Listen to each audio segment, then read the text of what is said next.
Video number 24. Okay, so, damn. We're pretty far into this thing now.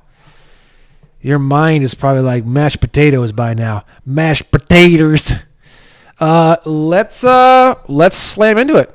We've got tax debt is already prepaid.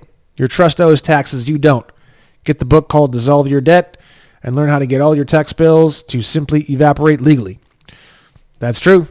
Get yourself that book and you will see how debt doesn't really exist. So the book that's actually the more intense version, and at this point I think I'd actually prefer, I think this one's actually better. Another great book, not easy to read though. Take your time and slowly research each part and clear up all the legal words. Is Give Yourself Credit by David E. Robinson. Really amazing book. So basically the essence of these ideas, right, is there's this thing called Public Law 73-10, otherwise known as HJR, which stands for House Joint Resolution 192. Okay. Now, this is called the something abrogate the gold standard, blah, blah, blah, blah, blah. So, money before 1933 was backed by gold and silver, precious metals, etc. Right? Dollar bill, 1901, let's say. So if you look at 1899, interesting. Let's see. Yeah. So if you look at a dollar bill prior to, wait, what? No, this is something weird. Hold on.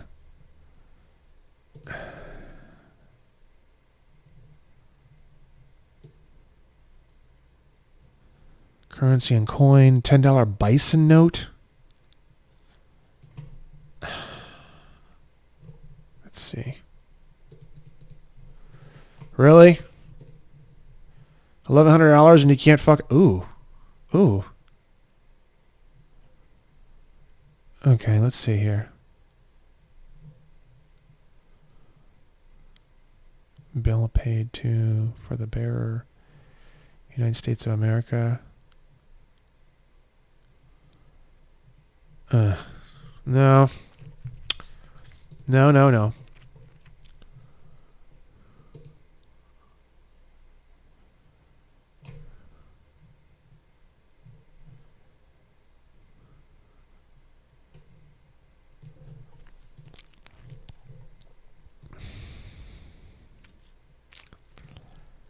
1901. Let's see.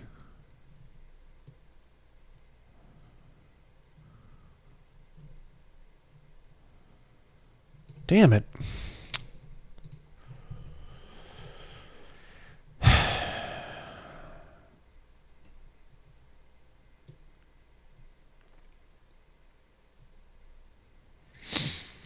Well, anyways, you can look through a lot of this old money, and you'll see it'll say silver dollar. Wait, what is this? There we go. Silver certificate. The United States of America. Let's see. If I take all the trash out of my pocket, because I'm basically homeless, and I take one of these bad boys. Federal Reserve note up top. This one says silver certificate up top. $1. How do I fucking... Ugh.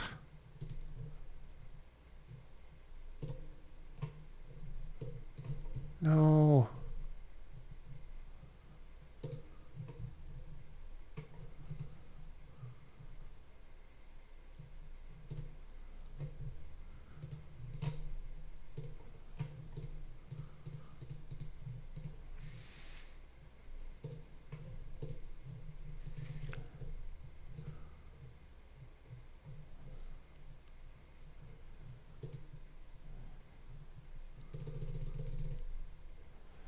That's okay, I guess.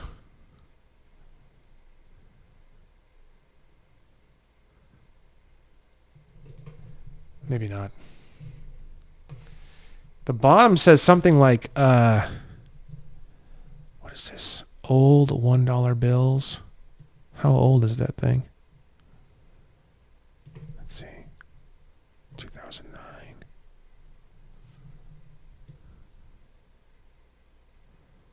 Silver certificate dollar. Maybe that. Silver certificate dollar bill.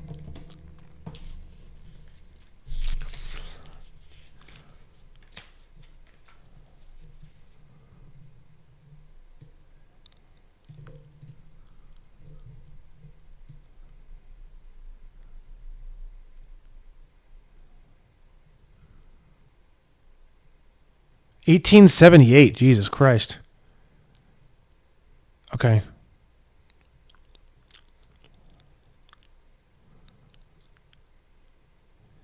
So it says silver certificate. On the bottom it says $1 in silver payable to the bearer on demand. And then you have this certificate is legal tender for all debts, public and private. Washington, D.C. Series 1857, something like that. You have a signature here. Some kind of a code, which is the serial number. Here's another signature. 11111 111. Oh wow, there's a whole bunch of ones everywhere. Okay. So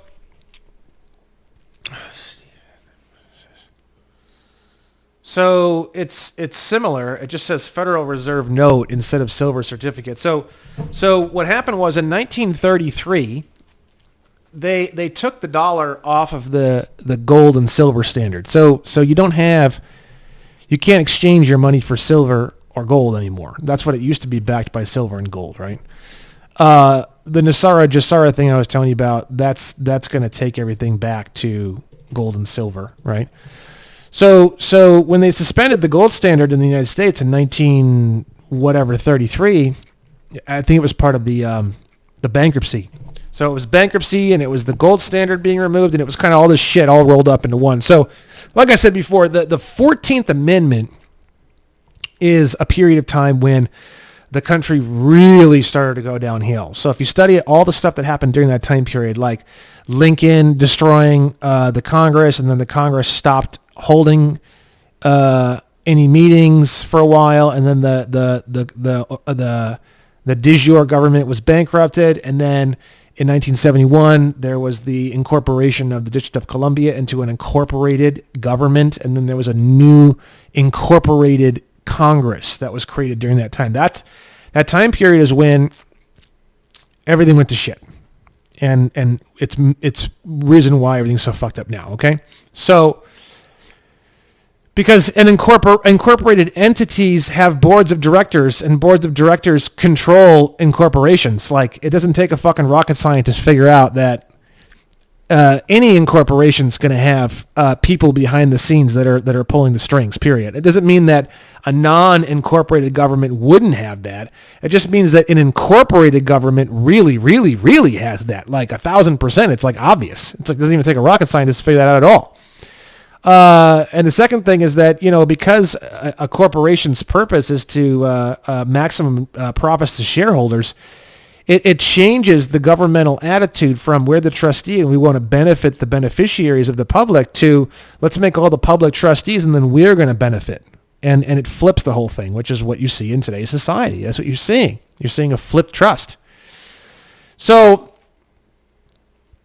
1933 and HJR 192, otherwise known as Public Law 73-10, that is the second massive blow to America. Massive.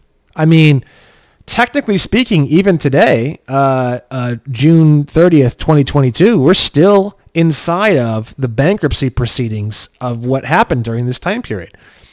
So the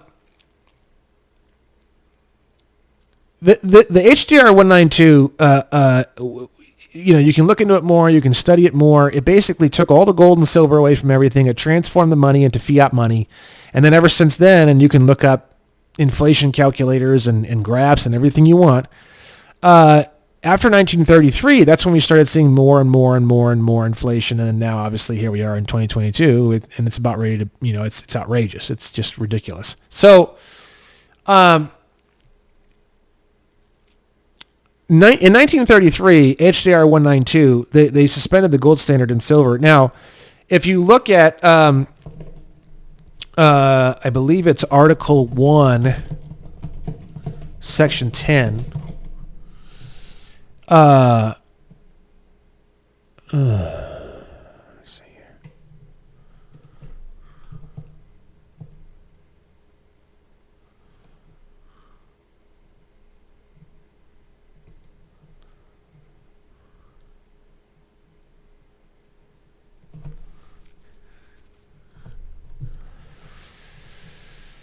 Article 1, Section 10. Let me just see here. Maybe it's something different. Let's see here. Article 1, Article 1, Article 1, 1, 1, 1, 1. Let's see here. Article 1, Section 10. Let's see.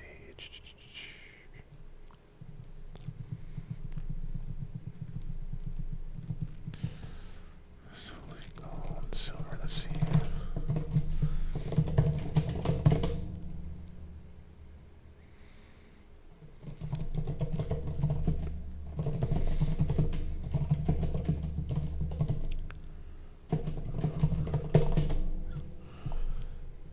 Article 1, Section 10. What the fuck? It is Article 1, Section 10.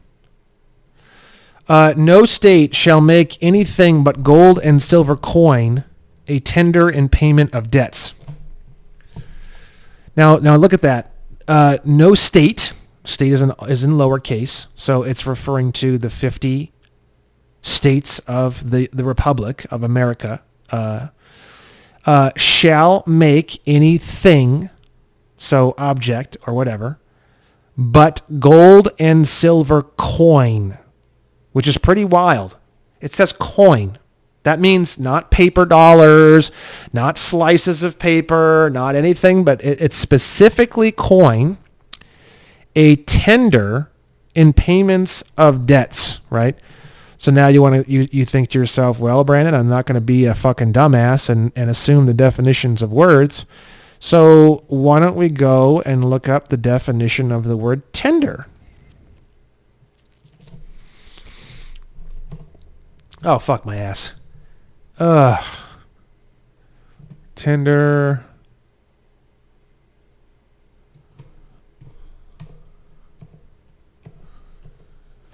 Tender, don't you want to touch my tender heart now? Tender, don't you want to touch my tender heart now? I just know what it takes to be so tender, so tender. Okay, an offer of money. The act by which one produces and offers to a person holding a claim or demand against him the amount of money which he considers and admits to be due in satisfaction of such claim or demand without any stipulation or condition. The offer of performance, not performance itself, and when unjustifiably refused, places other party in default and permits the actual proffer of money as distinguished from mere proposal or position to proffer it. So tender means like, it doesn't mean like, yo, I'll pay you tomorrow. It means like, here's the money. Like, here it is right now in my hand. That's tender. Okay? An offer of money. Like actually physically in that moment with the actual cash. Here you go. Produces and offers to a person. Produces the money and then offers it to another person. So let's say you had a bunch of crypto on like one of them little hard drive wallet things, and you pulled the hard drive out of your pocket, and you said, here you go. you can have this for my debts. That would be tendering the debt, obviously, as long as the person who's receiving that is willing to receive or able to receive that type of money or whatever, right? So, and we're going to get into money a lot more later in a later video. So what happened is that no state shall make anything but gold and silver coin a tender in payments of debts, right? So the Constitution's getting shit on when it comes to this fiat money, right? There's a reason why the founding fathers said that. There's a reason why they said stay. Basically, in that same sentence, they're saying stay the fuck away from paper money. Why do you think they say that? I mean, the founding fathers were pretty smart. I don't think anybody can. I don't think either left or right could ever say that's not true. So why would they say that? They said that because they saw the dangers of paper money. Okay, so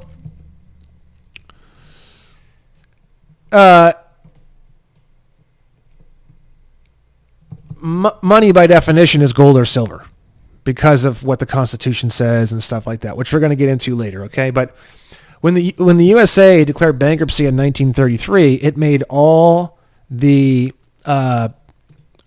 people, all the U.S. citizens in America, the holders of the debt. We are not the true debtors of America. We are only the sureties, meaning we are sort of like the co-signers on the loan. So this is a little bit complicated. So because we're all filed as public servants, United States is what owes the money. So because we are public servants and we're part of that group, we owe that money. But once you change your status and clean all that up and you're no longer a U.S. citizen, state nationals, people who live on the land, don't owe the public debt. The problem is that your all caps trust name is attached to the public debt, and there's a way that you can disconnect yourself from the all caps name by trademarking the all caps name and doing some other cool stuff with the all caps name, and then you can also discharge the debt associated with your all caps name.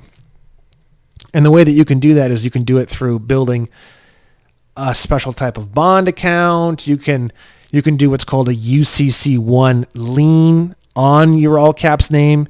You'll find a lot of information about that on the PCS 1.308 page and a lot of these other pages, the David Strait material. It's all over the place. So I'm not going to get into it too much. You can find that pretty readily. There's many ways that you can gain control over the all caps name, discharge all the debt for the all caps name. So once you change your status, you're pretty much good to go when it comes to the public debt. But then if you want to go the next step, you can discharge all the public debt off of the all caps name, the trust, and you can trademark it and you can gain control over it and you can even start to use it in certain ways, right? The cool thing about the all caps name is that, so right now you and the all caps name are the exact same entity, right? So what you're going to start doing is as you're learning, it's really just a learning process because you keep contracting as the trust. So you're like this, right? So just from the learning process alone and changing some of your contracts, you're starting to separate out from the trust, right? And then now it's two different entities. It's you and the trust. Now, when you're over here and you're going to be operating as an agent of the trust, you can gain control over the trust, and you can have like you can be the puppet master of the trust, like this, right? Now, it's smart to do that. There's a lot of people who are like, oh, I'm going to kill the trust. I'm going to kill it. You're better off taking control of it, and the reason why is because remember. Like I said before, a human being can only speak to another human being, and a fiction, such as a corporation, can only speak to another corporation. So the beauty of keeping and controlling that all capital letter name is that you control who you talk to. You can talk to people with your all capital name, or you can talk to people with your human name, however you see fit. Kind of like how we saw in the Form 56.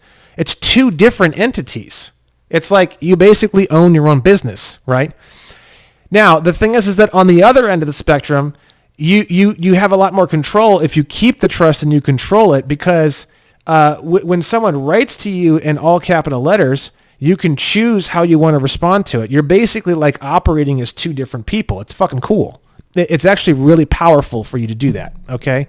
So keep in mind that the trust is not something that you necessarily want to get rid of.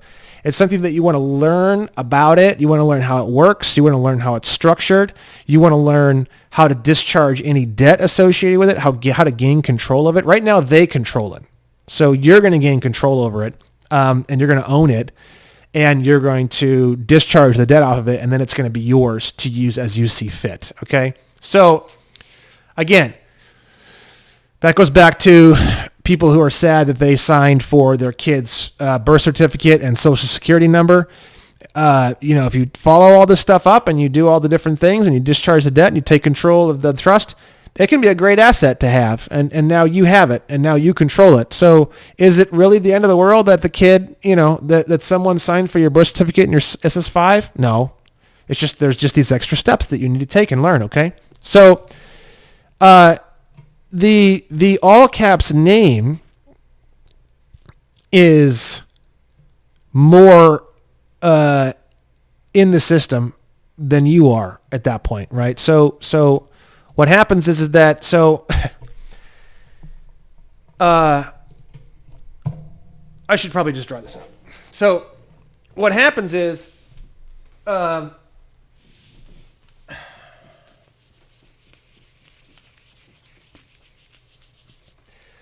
so once you change your status and everything, the U.S. Owes the debt. Public debt, right? Then now you're down here as a state national.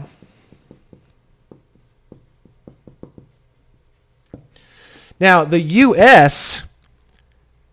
got into debt by utilizing the credit during the 1933 Bankruptcy Administration of the people of the United States. So what they did is they packaged us up with the birth certificate, the BC, and with the titles to our property, the way in which the states and stuff take our titles, like I had described earlier. Like when you get a title and a registration from the state, you're giving them the actual original title. So they've taken the credit up here, right, of the U.S. in order to build that up. That's where this shit comes from. The birth certificate and the titles and all the stuff that they're doing and packaging up.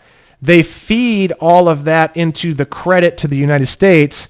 And then that's how they feed the bankruptcy. But the thing is that bankruptcy is all horseshit, because we're only bankrupt because we allowed the Federal Reserve to print all of our money at interest. We're not bankrupt because we actually got anything in exchange. Now, and since, like we said, since fraud vitiates all contracts since their inception, and since fraud has no statute of limitations, this whole thing is literally just a giant house of cards waiting to burn to the ground. Meaning, as soon as they're prosecuted for fraud, the Federal Reserve and all the guys that are responsible for all this shit, all this horrific shit. It's like people look at this, they go, "Oh my God, what are we ever gonna do?" And it's so awful. And no. This is the most frail thing you have ever seen in your entire fucking life. This is more frail than wet paper.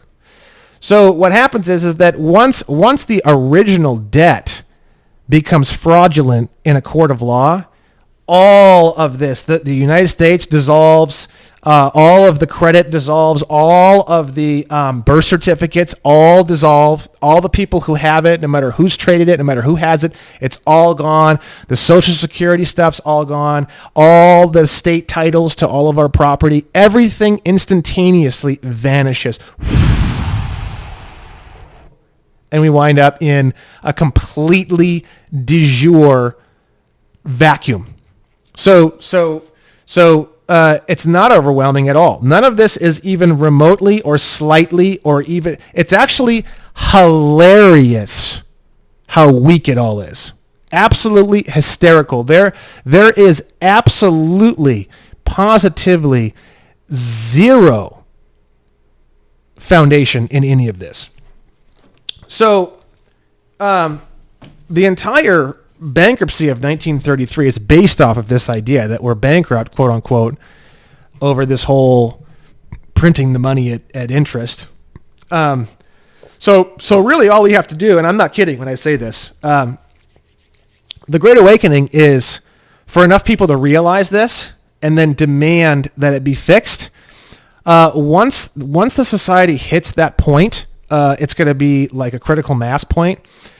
That's going to be it. This whole game, this whole system, this whole scam that we're seeing right now will literally completely vanish with no fireworks overnight, just gone. And then at that point in time, we'll have to install obviously new court systems that are de jure. We'll have to install new, the sheriff's offices are kind of like half and half. We'll have to clean that up. That won't be very hard. The sheriff's office will be fully de jure. And then all the other government agencies, we'll be able to, if we want to, it's not my choice, but if we all vote as a team and we want to reduce government by 90%, we can, because in a de jure world, we don't need all this stuff. We only need the bare minimum services that we as the public really, really want. So if we vote on, let's say there was a list of 150 different services, you could just do like a vote and you just checkbox what do Americans want? Do they want, what services out of all these services do they really want? And then by the end, you would just tally up all the services, and then that would be how you would structure the trust management organization, the TMO. And then the TMO would run the country in a way where these people would get paid the salaries. They'd get paid well. The government would get paid well. And we would get all the services that we want as Americans. And the TMO would run everything, and you wouldn't need direct taxation. You wouldn't need excise taxes. You wouldn't need gas tax. You wouldn't need cigarette tax. You wouldn't need alcohol tax. You wouldn't need any of that shit. Just by running the trust management organization, like for example, selling, the people who are involved in the trust and administering the trust, they could sell advertising on the side of the freeway in exchange for building the freeway, and then also in exchange for keeping the freeway repaired, and then also in exchange for paying the government people who are doing the work to administer the roads. You could do the same thing for the sewers. You could have, right now, you pay to have sewage or to have garbage and all that. So you just roll all that in. You could have something like that where there's a payment for utilities, and then the payment would go back into how the system would be built together, right? So you can build the whole system in a way, especially when it's based off of like a gold or silver backed dollar that's very, very strong, and also not a dollar where you owe interest on it and everyone's just fucking technically broke because every single dollar is owed back to the Federal Reserve. When you structure the whole country that way, that's what made America so wonderful for so long, up until 1911. That was the way it was structured, was through the TMOs and through all this and that. And yeah, they had like tiny little taxes here and there, but I think even the fucking Revolutionary War was there was something, Tea Party or something, over a 2% tea tax and this and that. It's unnecessary. A lot of these taxes are just done because the people who pass the tax laws can get away with it.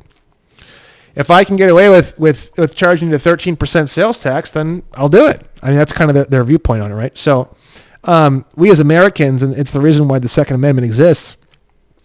Actually, I have some quotes on that specifically. There's a couple of quotes here that I can show you guys on that. So this is from American Communications Association versus Dodds, which is from 1950. It is not the function of our government to keep the citizen from falling into error. It is the function of the citizen to keep the government from falling into error. That's the Second Amendment.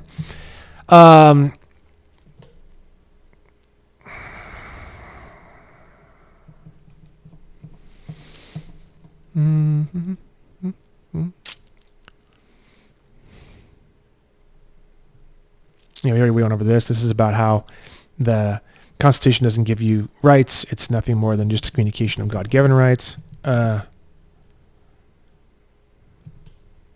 government is but an agency of the state being the sovereign people. The people are a recognized source of all authority, state or municipal. And to this authority, it must come at last, whether immediately or by circuitous route. Barnes versus District of Columbia. What that means is basically like, it's like I said before, right? You're the one who has all the authority.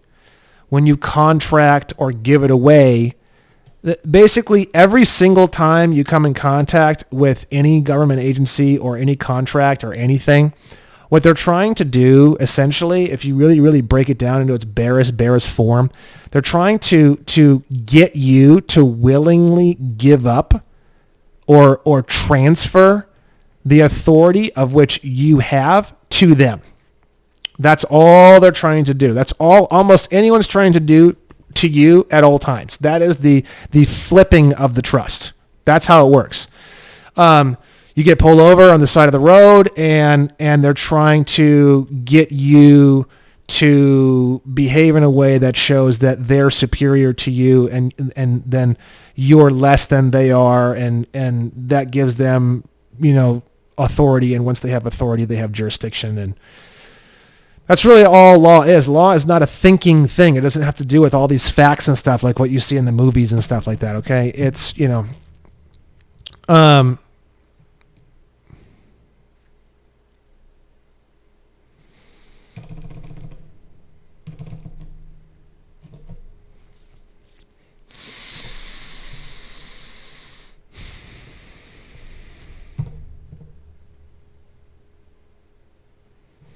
Sovereignty itself is, of course, not subject to law, for it is the author and source of law. But in our system, while sovereign powers are delegated to the agencies of government, sovereignty itself remains with the people, by whom and for whom all government exists and acts. And the law is the definition and limitation of power.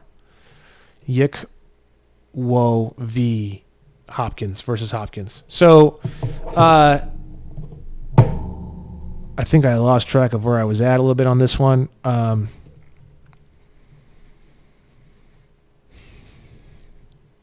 Okay. So we are not the true debtors of America, but we're basically used as sureties on the loan. So they take we are the credit of America. United States doesn't really have credit by itself. All it has is the power of, it's like the GDP, the gross domestic product, okay? That's essentially what builds our credit, right? So we are the creditors of America, and when you set yourself up correctly, you become what's called a secured party creditor, right? And you're going to see that a lot on the PCS 1.308 because they have services to set you up as a secured party creditor. You're going to see it on I think mainly that one, maybe some other places too. You'll see SPC, Secure Party Creditor, right? Now what that means is you're setting yourself up to discharge all the debt, take over the all caps name, and then you are no longer in a position where you are the surety for the loan of the United States, because the public debt is inside the United States, and then you basically are plugged into that in a way where it's like you're the one who's also responsible, right? When you flip the coin, you become a secured party creditor, where it's like you're the one who can access the credit of, and you're looked at as the creditor, meaning the person who gave the credit to the United States, and thus since you gave them benefits, like we went over before, you can now request benefits in exchange. And that's how, when you become a secured party creditor of United States, you then become able to access large sums of money and stuff like that. I am in the middle of doing some of that stuff. I don't know a lot about it, but basically you're basically saying, as a secure party creditor, you're putting yourself in the position where you're saying, look, bro, I gave you my credit, and my birth certificate's worth millions of dollars, and my overall potential production's worth millions of dollars, and this is worth millions of dollars, and it's like many millions of dollars, and you're saying, I gave you all this of mine. Now I can request credit and things in response to that, right? It's part of the contract. So becoming a secure party creditor is pretty cool. I don't know a whole lot about it. I'm in the process of trying to figure it out now. So that's another thing that you can do. And our trusts are the ones that owe taxes, like we saw in the Henry Bollins. Oh, it's right here. Every taxpayer is assessed to K Trust. Henry Bollins, right? Supreme Court of Wisconsin, 1912. Our trusts are the ones that owe taxes, but even beyond that, our trusts don't directly owe the national debt. The debt is legally held by the private corporation called the United States, and we're just the sureties or the co-signers on the loan. And we never even signed off on being the co-signers. So that's also fraud. Again, the whole thing is just one giant block of fraud, and fraud just blows away in the wind, man. I mean, this whole thing, when you really learn how this entire system is, and you learn how it's very fucked up, yes. But I'm telling you, man, this thing, when you really learn how this thing breaks down and how it all breaks down, oh my God, it is a fucking joke. Holy shit, man. I mean, the whole thing just literally would just vanish overnight if enough people knew about this and just simply disconnected themselves from the system and spoke up about it and no longer supported the system or supported the lies. Oh, you don't even need to do some big, huge thing and we've got to, it's so fucked up and we have to get in there and shovel the shit for the next 450 years. Oh God, no. Oh God, no. I mean, it's so hilariously simple to just wake up one day and say this is all fraud, and fraud vitiates all contracts since their inception, and there's no statute of limitations on any of it, so that's all of it all the way back for hundreds of years is instantaneously all null and void, and just burn it all to the fucking ground overnight, and then just throw out all the Federal Reserve notes and print up some, you would have to mint coin according to Article 1, Section 10, all coins, all gold and silver. So you would have gold coins, silver coins, they would be issued, and that's it. I mean, that would be a whole new revelation of humanity, and families and people would have so much money. I mean, you wouldn't even know what to do with all the fucking money you have. Because one silver coin, I mean, my God, that thing would probably feed your whole family of 6 for like God knows how long. So you could buy a house. You could buy a brand new house, fully renovated, for probably like 4 months of salary.